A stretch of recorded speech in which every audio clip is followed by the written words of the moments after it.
অনেকেই বলে থাকেন সুন্নিরা রাসূল পাক সাল্লাল্লাহু আলাইহি সাল্লামের বিষয়ে কোন কটূক্তি বা খারাপ মন্তব্য বা কোনো কথা বললে কেন রেগে যায় বা কেন উগ্র হয়ে যায়। আসলে যে যাকে মহব্বত করে, যে যাকে ভালোবাসে, সেই আসলে তার গুরুত্ব বুঝতে পারে। আমরা হয়তো যারা সুন্নি আছি বা রাসূলের পাককে মহব্বত করে ভালোবাসি, আহলে সুন্নাত ওয়াল জামাতের মতাদর্শের মানুষ, তারা আসলে রাসূলের পাক সাল্লাল্লাহু আলাইহি সাল্লামকে জানেন থেকে ভালো।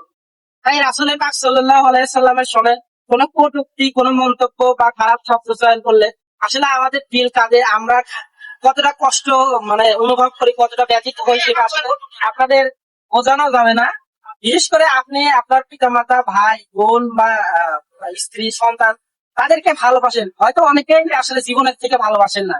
তারপরেও আপনার সন্তানকে কিন্তু যদি মারা হয় বা আপনার সন্তানকে খারাপ কথা বলা হয় বা আপনার স্ত্রীকে নিয়ে খারাপ কথা বা মন্তব্য করা হয়, আপনার পরিবার নিয়ে যদি খারাপ কথা বা মন্তব্য করা হয়, আপনি কিন্তু মাথায় রাখবে যে আপনি কিন্তু তাদের সাথে খারাপ ব্যবহার করেন, অনেক সময় মারামারি করেন, অনেক সময় হাতাহাতি বা অনেক সময় তর্ক বিতর্ক, অনেক সময় মানুষকে হত্যা পর্যন্ত করে দেন।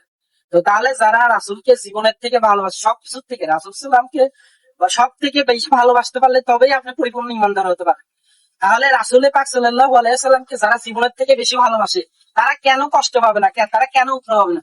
তো আসলে আমরা সুন্নিরা সব বিষয়ে, আমরা আদব, ইখলাস, দুনিয়াবি সব ধন সম্পদ প্রত্যেকটি বিষয়ে ছাড় দিতে পারি, কিন্তু আমরা একটি বিষয়ে কখনোই ছাড় দিই না। সেটা হলো রাসূল পাক সাল্লাল্লাহু আলাইহি সাল্লামের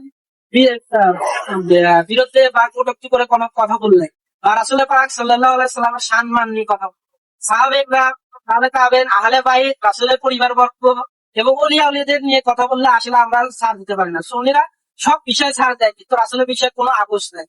তো আসলে আপনারা হয়তো বুঝতে পারছেন, আসলে আপনারা রাসূলকে মহব্বত করেন, ভালোবাসেন, তাহলে আপনারা বুঝতে পারেন সুন্নিরা কেন রাগান্বিত হয়, কেন উগ্র হয়ে যায়, কেন তারা মানুষের সাথে খারাপ আচরণ করতে বাধ্য হয়। সবাই ভালো থাকবেন, আশা করি আপনারা বুঝতে পারবেন।